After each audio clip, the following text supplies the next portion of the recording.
In 1992, author Stephen Gould released his science fiction novel titled Jumper, about a teenager with the ability to teleport. It wasn't long after that the film rights to this IP were sold to a producer, and by the early 2000s, New Regency Enterprises had acquired them. A screenplay was produced based on the novel, and Doug Liman was subsequently appointed as director in November 2005. This is where the issues began. You see, Doug Liman was immediately intrigued by the protagonist that he signed on before finishing reading the script. He decided on keeping the beginning and rewriting the rest of the script himself. As a result, only the first 15 minutes are somewhat faithful to the book. The whole Paladin war was completely made up for the film. I basically kept the first 8 pages of the script because if the first 8 pages I said, I'm making this movie. This felt really contemporary to me. Then, like almost every other film I've done, I threw the whole script out, started over from scratch, and said, I really want to pursue this character. I'm really someone who believes in throwing the whole thing out and reinventing it as a movie. We preserved, a scene from the first act, and that's basically it in terms of what we were preserving from the book. The following year, in April 2006, casting was announced that actor Tom Sturridge, Teresa Palmer, and Jamie Bell were cast in this sci-fi picture. The casting didn't last long, as 2 months later in June, production stopped after producer Tom Rothman told Lyman, "The lead is 18. Wouldn't the movie be better if he was 25? You have a huge movie here and adults don't want to go see an 18-year-old. They'll consider it a child's movie. You can make a bigger movie than that." Lyman agreed. Lyman went out to write the script yet again, aging up the characters this time and adding a number of elements, including the romance between the leads. This, of course, led to another casting call in which Hayden Christensen replaced Tom Sturridge and Rachel Bilson replaced Teresa Palmer 2 weeks prior to filming.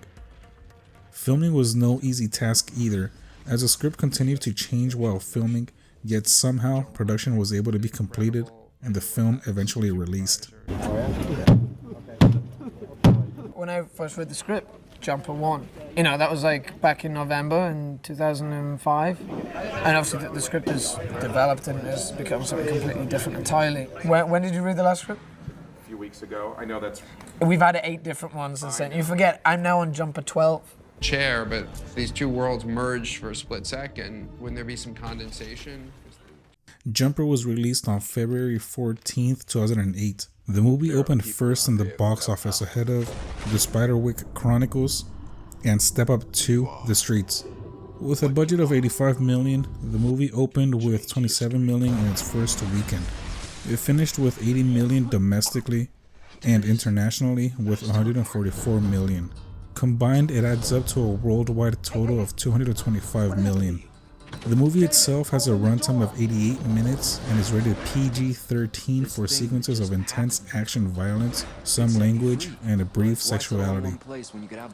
In genre, it is classified as action, adventure, sci-fi, and thriller. Oh boy. Critically, the movie was panned. IMDb has the film at 6.1 out of 10, and Metacritic has it at a 35. The critics at Rotten Tomatoes have scored it a collective 15%, while the audience has it at a 44%.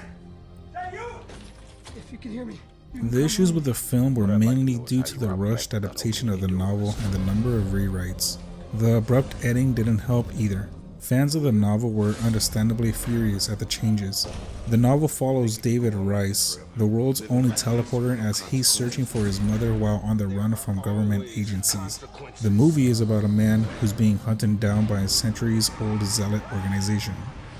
The only connection between these two is the first 15 minutes and an Easter egg. To be somewhat fair, they were optimistic about getting a trilogy out of it, that some plot points were being saved for the sequels.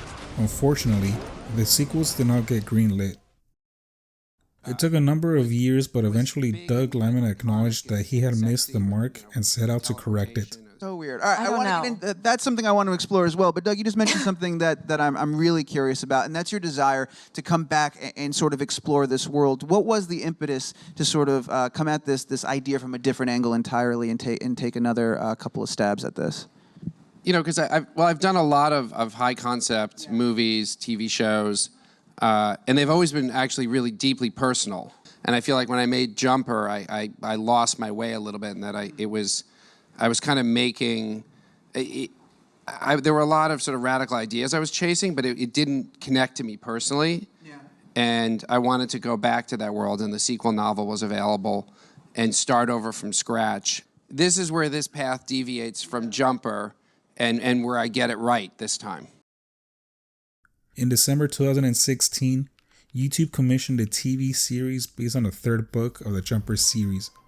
The show premiered on June 6, 2018 on YouTube Red, now known as YouTube Premium.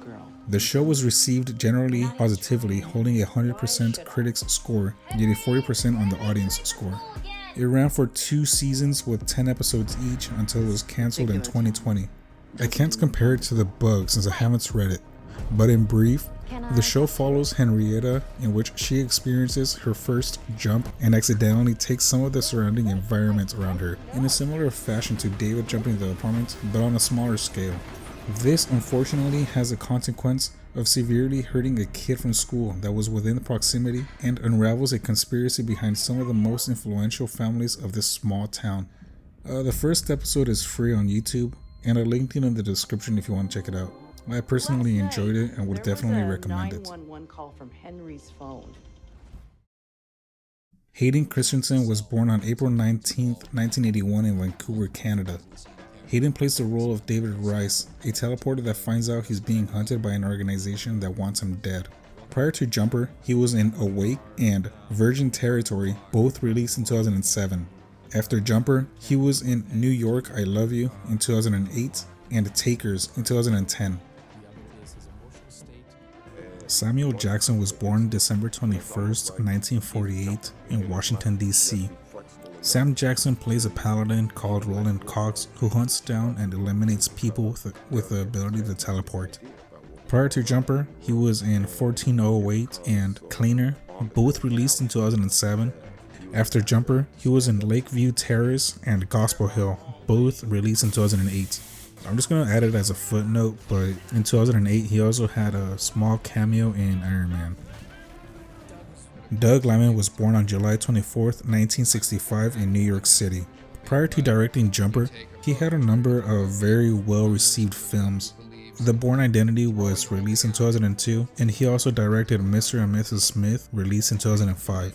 After Jumper, he directed Fair Game, which was released in 2010, as well as Edge of Tomorrow in 2014.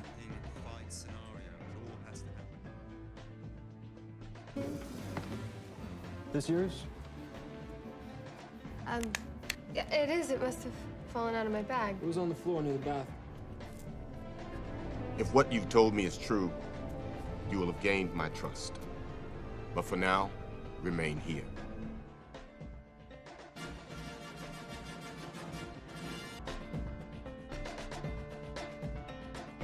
We start the movie with a bit of narration where David is recapping his day to the viewer.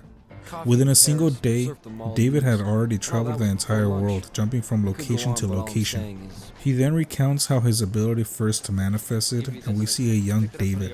Nervously, he gives a snow globe to a girl, but before she has enough time to thank him, the school bully takes it and throws it onto their local river that's frozen over.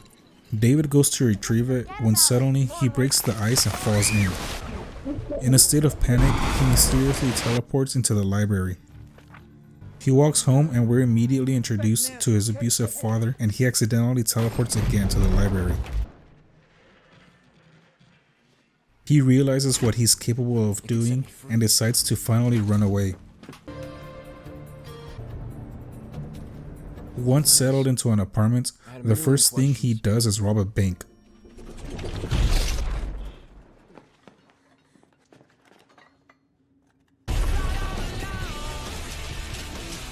The following day, we are introduced to our villain placed by Samuel Jackson, who begins to start an investigation on behalf of the quote-unquote NSA, which is a clear nod to the books. We time jump and we see a more established David going about his day living a carefree life.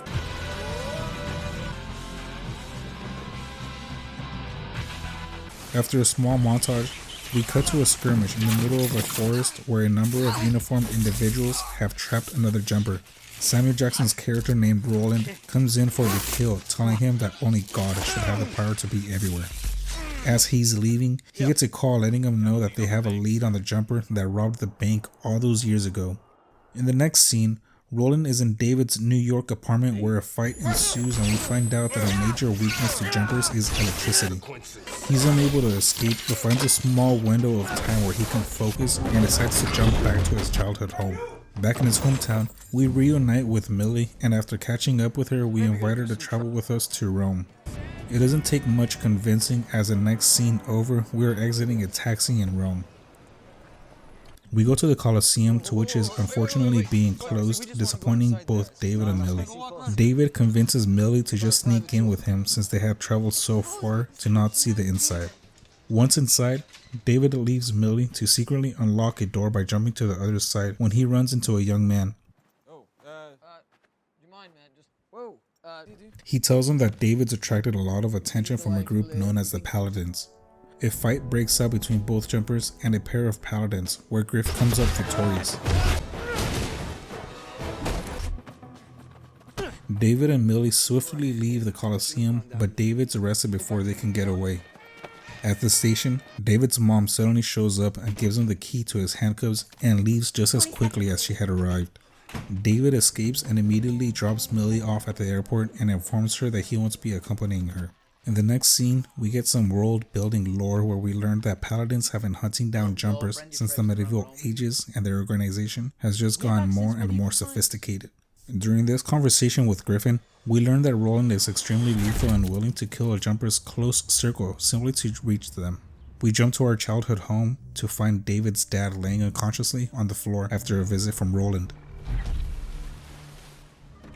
Afterwards, we check up on Millie right as Roland and his crew are pulling in, and we have no choice but to reveal our secrets to her. In a panic, we jump to Griffin's lair where Roland is able to follow us and another fight begins.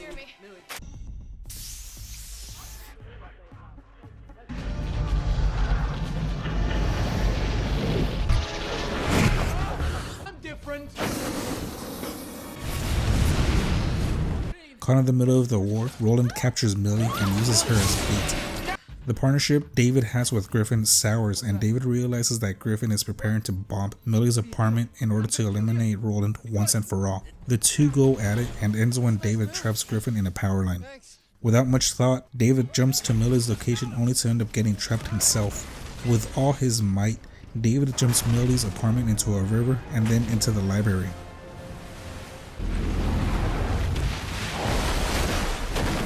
As the fight nears its end, Roland tries going after David, only for David to jump him to the Grand Canyon, allowing him a chance to live. Could have dropped you with the sharks.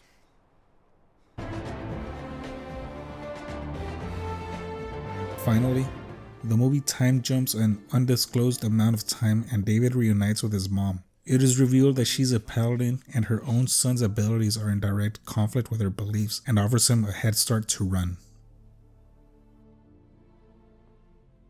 Surprise.